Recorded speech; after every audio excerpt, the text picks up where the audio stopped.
for in specific states or in the United States.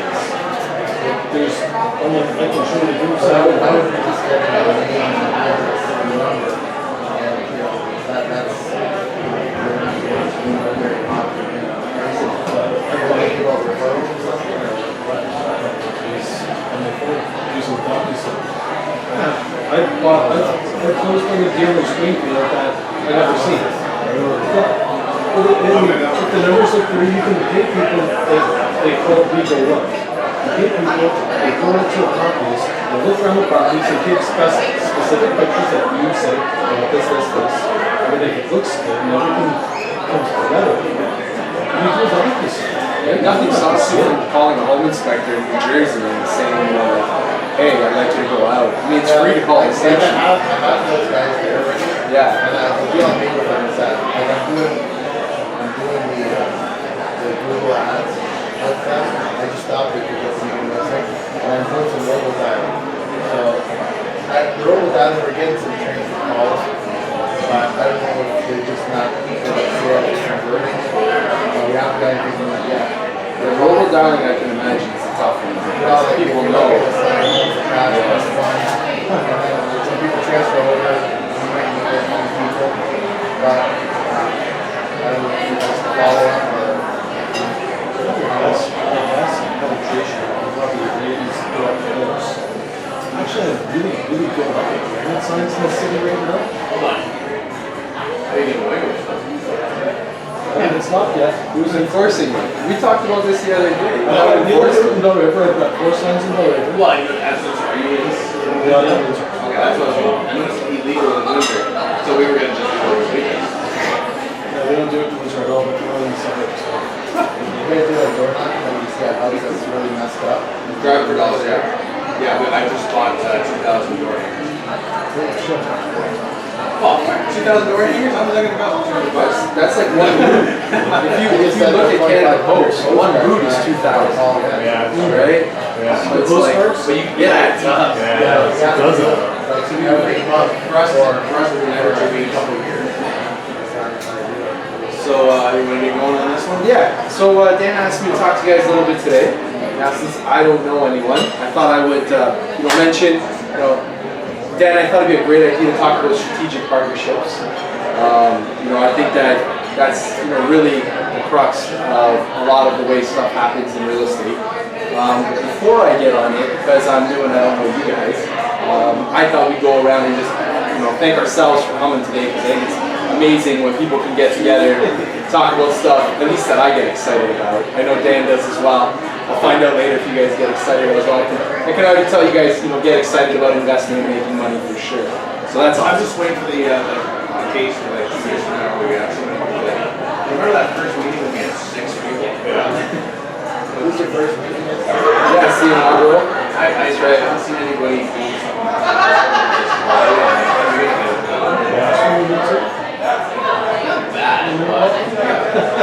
I think you told me about it. You said the guy stopped doing it. Yeah. Dan was telling me about it. Yeah. Rick Rose is in there. Oh, yeah. We got into a really good discussion. Rick Rose is in there. So I genuinely want you guys to take a moment to thank yourselves for coming. Not only that, but also think about how this group can support you, what your vision is, and potentially what you see happening in the next 6 months, because there's going to be a quiz. That said, I'm going to present you guys some ideas and thoughts that if they resonate with you, I say act on them, but if they don't, kind of just discard them and let them be. Is that fair to say? You guys all agree? Okay, awesome. So, to start out, like I said, to get to know you guys better, maybe we'll go around. I'll start with Dan because I know him and I can pick on him and he won't beat me up. I'm also taller than him, so that's okay. Just Dan, maybe we'll go around. Like I said, take a moment to think about what your vision is and how real estate's playing in your role over the next 6 months to a year. Maybe just take a couple seconds, your name, what your role is, the vision. Starting with Dan. Oh, fantastic. You did not plan this one. So obviously, you guys now all over our legal layout. The reason why I created this group and what I did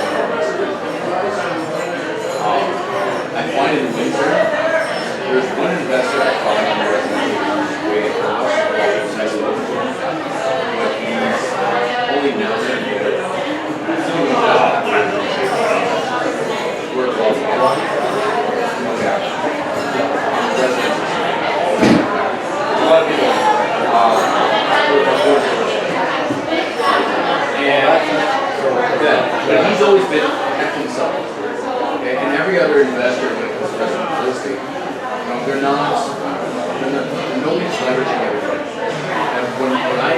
created this group, when I saw how I went to grow my business, I realized I need to start leveraging this business because otherwise I'm going to be stuck in this niche that I'm in, and I'm not going to grow. It's going to be a great niche, but how am I going to expand? I want to network with people who themselves contractors who then are going to be able to give me so much different opportunities, better opportunities.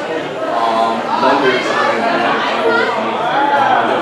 People who are working on this project, commercial is going to say, so that's my purpose in this. Really to expand that network, to see how I can grow. Because at the same time, I love seeing other people grow. And we just really collaborate together. Because I have so much to share, and I want to give it all.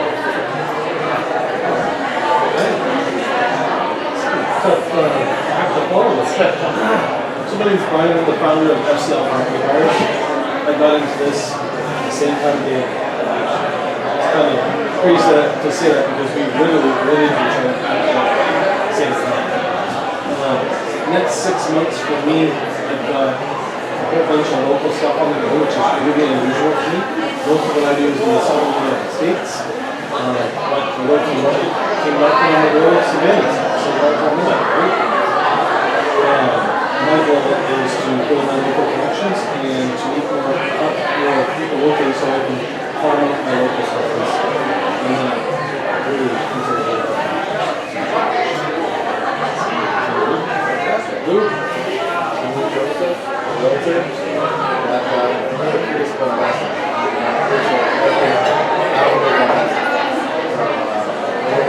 Stocks, anything, any ideas, anything you're trading or listening to. I'm just here to share ideas and try to provide some value if I come across properties that are off market. We can do something with it, then that might be an opportunity for all of us. And try and be investors in ourselves. That's the purpose of me. And I work with other people. My name's Tyler. Right now, I'm more in a position of just working properties. I've got a bunch of rentals. They are running smoothly and really well doing. I'm a good management company. And 10 or 11 properties right now, so they're doing good. But the goal really is kind of, what's the next step for me? And kind of like move in terms of where's the best place to park your money in your altar, right? So it's, I've toyed around with development. I'd love to do a mixed residential property. I'd love to find myself. Or do I even look into South Florida and buying some properties down there? Because I go down every year and looking into the Airbnb kind of thing, which I've never done it, and I know people do very well with it. So a group like this, maybe you'll come across someone that is actually doing that, right? And learn from them. Just kind of options out there. So that's amazing. I've got a great diverse group. So to give you a quick background on me. So my name is Giancarlo La Penna. I moved here because of Dan basically a year ago. And if I rewind, I've been holding a hammer since my dad could get me for free labor. And despite my mom's best efforts, essentially I've been in construction one way or another for close to 30 years. Fast forward through high school, I worked with electrician, with a carpenter, different years, and then I got my degree in interior design. And I don't know if you guys are familiar with the larger groups in real estate and property management, but I worked extensively with CBRE and with Colliers International, even before they were Colliers International as MHPM. And my main client was Infrastructure Ontario. So if it's a courthouse, a hospital, a judicial, anything, we built it, or I was a part of the management team on the design and on the construction management side. So about 2 years ago, I ended up running into a dude most people know named Tony Robbins. And the one thing he taught me was to ask better questions. And so about 2 years ago, I started asking a better question, particularly on investing. I was about 5 years into 10% of my salary gross salary away every year to TD and this thing called the future builder. And so my first better question was, what kind of future am I building when I'm getting a return that's a third of 1%? And that was a 5-year historical return. And so I started asking more questions. I started doing and I realized that all the investment vehicles I really believed and was led to real estate investing as not only what I think is one of the better investment vehicles, but it's also one of the most secure when you compare it to derivatives or you compare it to other types of direct stock investment. And I do a lot of stock investing myself as well. I would say of my portfolio, half of it is in stocks, and then the other half I'd like to put into a multifamily, which Dan and I are actively looking for. So fast forward to today, about a year ago I moved here to partner with Dan and to work under him and alongside him to really bring my mission to reality. And so coming from those questions that were created from meeting Tony and asking better questions and meeting Dan, I realized that my mission from a professional standpoint is to help other people achieve the good life. So I wake up every day and that's my mission, is to, in what ways can I help create the good life? And I believe for most people it starts financially. And so the idea of strategic partnership stems from that. And the reason we're all here at this point in our lives together, I believe, in a larger power, however you language it, if it's God or something else. I'm just a spiritual person when it comes to that. And so for me, really, I believe that I'm that catalyst that helps create the good life. I believe most people don't know where to put their money or don't know the best place to put it. And so I have an idea of what I've seen is the best place to put it. And there's a lot of great evidence to support that, which you'll see today. So that's kind of the crux of what I'd like to get into. Like I said, if anything resonates with you, don't be shy to ask questions. I heard some great stuff about like Nicaragua earlier. My buddy's a developer in Honduras. So it's a great connection for you. But yeah, Airbnb thing is awesome. I only use Airbnb when I travel. So what does that tell you about the younger generation? And we're not far off in age, I would say. So that's huge. So I graduated from McMaster University, and I'm planning to do his coaching next year. So I'm going to be a certified Robbins coach in about a year's time. So I've got some other things planned that Dan and I got to do first. But over the next 6 months, I didn't tell you guys that. So I just did a half marathon in California with a bunch of people Dan knows throughout the United States. So what's amazing is, because of Dan meeting him, I now know a number of people throughout the United States who simply invest in real estate. And what was amazing is guys like Frank Shamrock, Van Merrill, Jesse Itzler, we got to sit on some webinars with some Dragons Den Dragons. So it's like the last year of my life has been the most amazing. And I think it's going to just take off from there. Because that rocket ship always starts slowly and then takes off. And I can really see Dan and I talk about it weekly, about the amazing things we're going to create, and this is the result of that. So coming up for me at the end of May is my motorcycle license, and then hopefully that takes me further faster. But yeah, so to get into things, I heard this quote a long time ago, and I loved it, and I found out it was Isaac Newton who said it, and it's the idea of standing on the shoulders of giants. And his quote is, if I have ever seen further, it's by standing on the shoulders of giants. And the picture that goes along with it really makes, and I think sends home, the idea of what I've seen the most successful people in investing do, whether it's in real estate or outside of real estate. Because to me, I really see this group as supporting us on more than just our investments, right? Because to me, investments are all about life. So I see it all connected as a holistic whole.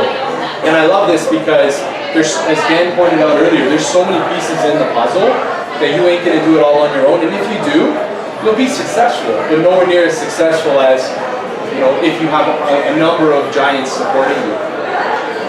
So stepping forward, I thought we'd talk about Tesla because they've been in the news, and everyone's talking about them, and you're big when your own grandmother talks about them, which she did to me a little while ago.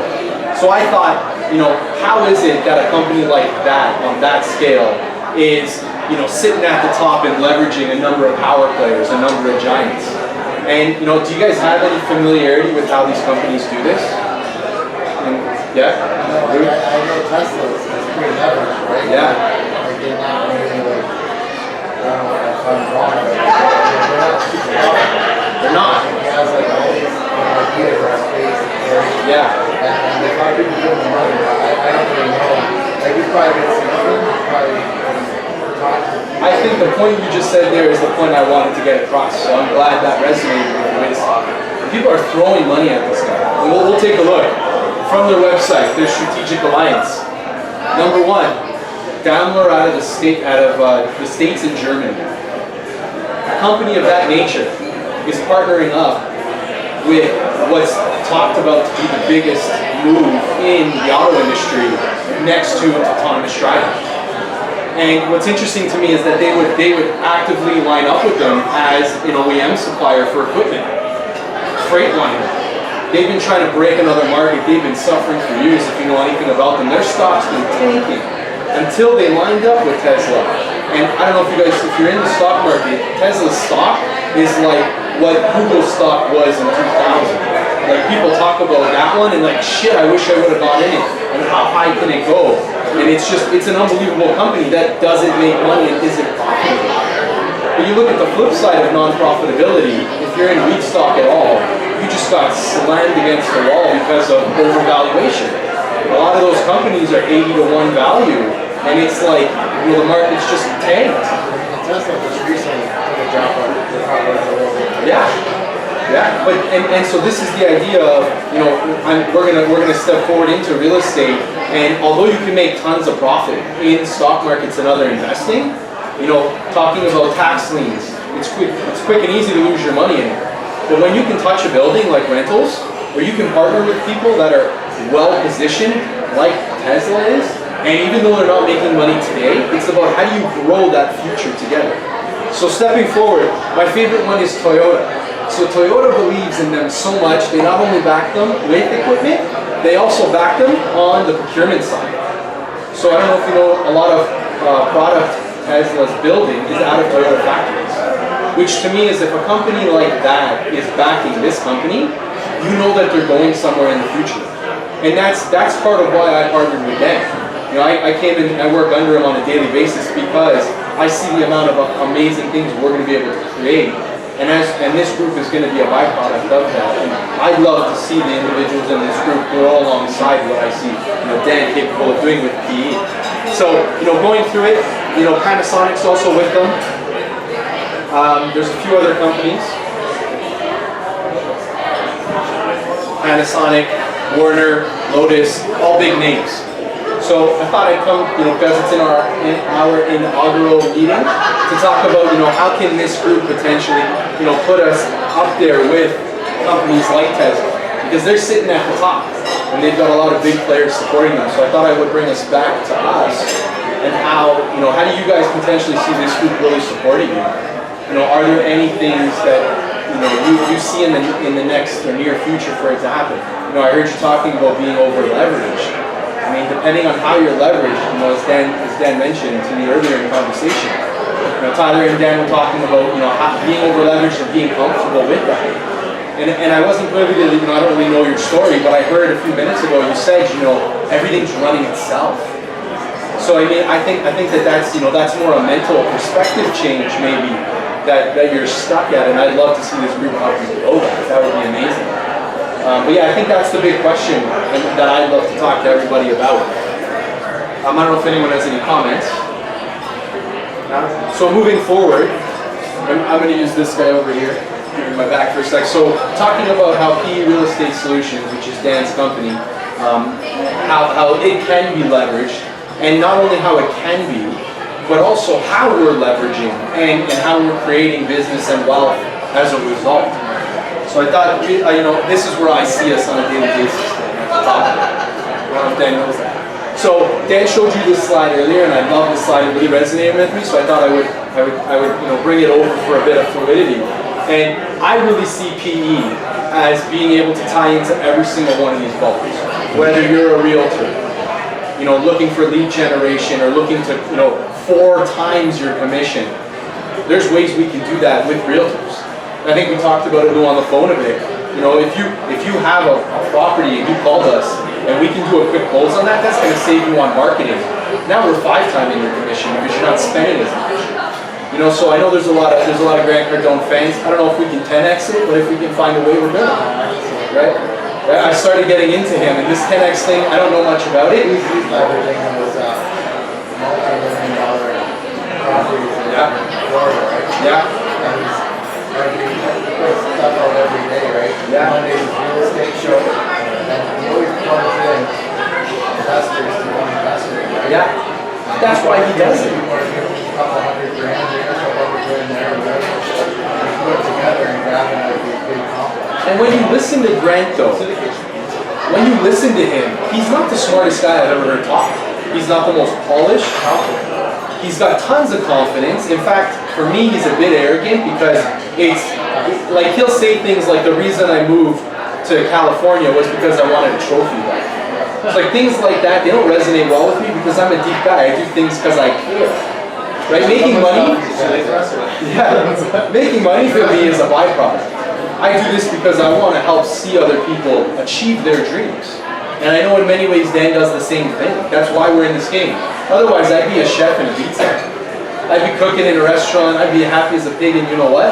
And you know, I wouldn't need anything else. But I'm really here because the contribution factor is a lot higher for me. You know, like I talk to my own parents about how to invest their money. And for me, I've told them they got to invest in the company as private lenders because, yeah, well, I've told them, you know, they got to come to the table with it. My dad actually invested out in Ajax in another deal that came up that was giving them a solid 15% return. So that's not bad when you put $100,000 down. 2 years later, they give you a 30% return compounded over 2 years. That's pretty, every day we'll take that, right? And I see us getting to that point down the road. Like when you talk about development, Dan keeps telling me we're not there yet, but he'll attest. If Mark Lalovic calls me about a property on Ottawa, we're talking about how to do 1230. I don't know if you've seen the property 1230 Ottawa, is the old Canada Salvage. I'd love to do that deal. If we had the money, I've already got the idea on how to make that a huge money maker. But the problem with that is, like Dan was saying, like Gore, when David called us about Gore, David's a Toronto real estate agent. I'm originally from Toronto, so there's a good connection there. When we found out about that property, it was a challenge to make it work because, like you said, Luke, there was no consideration for adequate amounts of overhead and profit on running a job. He had a 2% vacancy, which is fine for today, but on a 5-year projection, you know, are you willing to take that risk? We don't like taking that risk. We think 4%, 4.5% is a better number. 7 is even better if the deal will work. That deal works at a 7% vacancy. The challenge with it is it's priced at a price point in a market that like Dan was saying, you almost have to take it thinking of the 5-year plan. And so your lenders have to be comfortable with that idea that they're not making a ton of money today. And you know, still a lot of people are in that mentality that I need to be making 30-40% on real estate as an ROI.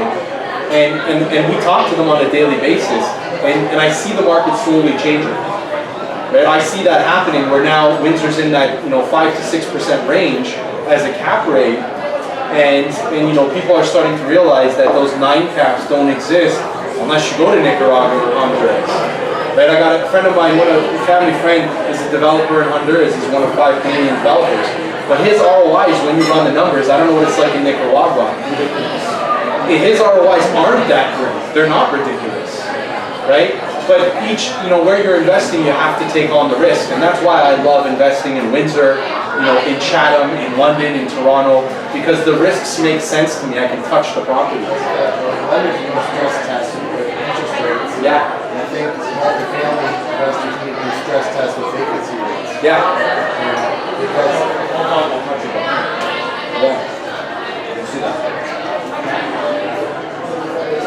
So Dan, you seem to have a better touch than me. There we go. So, as I said, we would talk. Your mouse has to be over that big screen. There we go. I would love if technology just knew what I wanted and did what I needed to do. That'd be amazing. But then they would run us, which is probably what would happen. So, like I said, we would talk a little bit how we work with professional quality individuals to help them stand on our shoulders. and in turn they allow us to stand on their shoulders, which is a beautiful world in my opinion. Yeah? So with agents, what are the benefits? You know, a lot of people, we get calls from people that say, I don't want to deal with an agent. And we say, why? Your deal doesn't work for an investor. As a for sale by owner, the numbers speak volumes. And nobody has ever said to me, you know, we've argued about how much do you actually make more with the realtor in that exposure. I've heard numbers, you know, you get 14% more, you get 13%, you get 20%. I guess it depends on the market and where it is. But what I consistently hear is the pattern is that you always make more money selling through an agent. Now, if you're doing your own marketing, that's great. If you're doing what the agent's doing, that makes perfect sense why you're getting that same level. But Dan and I still use an agent because we're busy trying to find those deals. We're leveraging a quality professional who's going to do more than just bring us more money at the end. A lot of people forget that you make money up front, and in fact, the golden rule I learned at a young age was you make more money when you buy than when you sell, and who you align yourself with. If you're aligned with a great agent, or a great agent is aligned with us, and like I said earlier as that example, if we can let you represent us as the buying agent, you've now double-ended your commission. If we then sell that, and then we then are able to sell it because the deal's healthy enough through you, that's a triple end, and you bring a buyer on the back end, amazing. How else can you leverage that? Well, 5-timing it, Dan and I once spoke about, if we're renovating that property and we know who the buyer is, we can bring them through and design that space with their own interior designer, and they would have their dream home at the end of that product. There's a ton of ways we can make money, but I think the reality is we find value in using quality agents. And I spoke to an agent the other day and I told him I want to help him double end his commission, and he couldn't get over the fact that I didn't have the listing agreement and the seller was originally talking to me a month before she signed with him. And so he was stuck on the fact that, you know, he's representing her. We put our offer in. We just didn't put it in through him. Whereas we could have put it in through him to get that commission and then resell with him down the road potentially. And he didn't want to touch it because he wasn't a quality agent in my opinion. He's somebody who's learning still, who's growing. You know, I've got no issues working with those people. But what I love is working with people like Lou. We talked on the phone the other day and you got it. It just made sense to me. And you're here today as a product of that, which I love. You know, I'm so glad you came out. We got to meet face to face. You got to meet Dan, you know, the man behind it, and all these other guys as a result. So, I mean, there's tons of evidence why agents are huge help, especially for, you know, buyers and sellers who don't have a ton of time, which I think the number one thing people don't have today isn't money, it's time. And I think the second thing is money for most people, because they've got credit. So that said, you know, the other interesting one that I thought was really good was Dan talked to me about, you know, throw something in about staging. You know, this was a controversial one for me when I first got here. In learning myself from Dan was the value of staging. As an interior designer, I can do this without breaking a sweat. But Dan showed me the value of having a stage. And it's not, and not only does it affect the bottom line, this is from the National Realtors home staging in 2015. This is Canada-wide what the results were of sort of what that body for Canada does. And you know, they indicated 28% of people overlook the faults of the property. Shit, if we're trying to sell a home after renovating it, you better believe we want top dollar, right? That's the idea behind this game. Top dollar brings in more money, which then helps our company grow further. And if staging costs, like Dan showed you earlier, are so nominal, why not do it? And it's the knowledge that's power. And so now I'm more powerful as a result of gaining that knowledge. And I'm hoping that this group will continue that. Moving over to marketing. You know, we talked a little bit about marketing bandit signs and stuff like that. You know, Facebook is huge. And Facebook ads. I've got friends in the marketing world now that are starting to talk about how they drive Facebook ads. And I asked them, what's the turnover?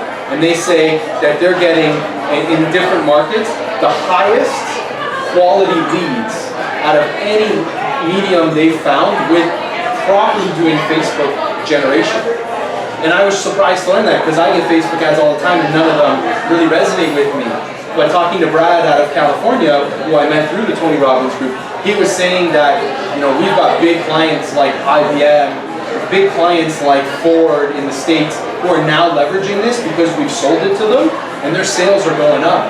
So I know Dan and I haven't spoke about this yet, but I haven't reached back out to Brad on how it's being leveraged where we are. And I think you mentioned it earlier that there's groups out there now that we just send them, you post to their group, here it is, and then you've got a deal and you never have to set foot over there. I didn't even know that existed. But I did know it existed for, like Kijiji, where you want to sell your stuff in the junk in the trunk. Right? So, small extension of that, Facebook's huge. If you aren't on Instagram, it's a great way to generate leads. I know that's one way we're generating leads. Twitter? I gotta run. Yeah, Mohammed. So, we can cut you off here. Yeah, go ahead. Say bye. Bye, guys. Nice to meet you. Nice to meet you too, man. Get in touch. Awesome meeting you, Tyler. No, we're back. Like I just stopped by to try out of your office tomorrow. Yeah. I'm gonna drop it on the mail. I'm not there, but just maybe in front of us.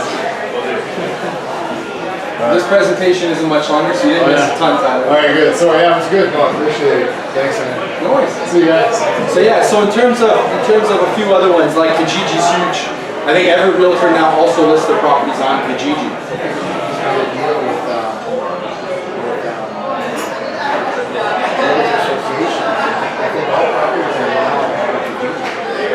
Yeah, that's amazing.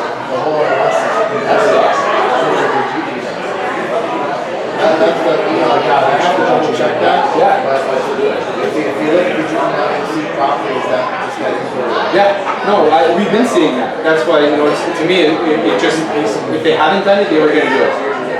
Yeah, I know, amazing. So we were talking about direct mail, top left corner. Direct mail is huge, right? Being able to, the guerrilla marketing is kind of what it's an offshoot from, in my opinion. Be able to get right in front of your client the information they need at a convenient location. The bandit signs, you already talked about them. Bandit signs, Dan and I have spoken about doing them and what are the bylaws so we can do it without breaking the law. And then if we can't do it without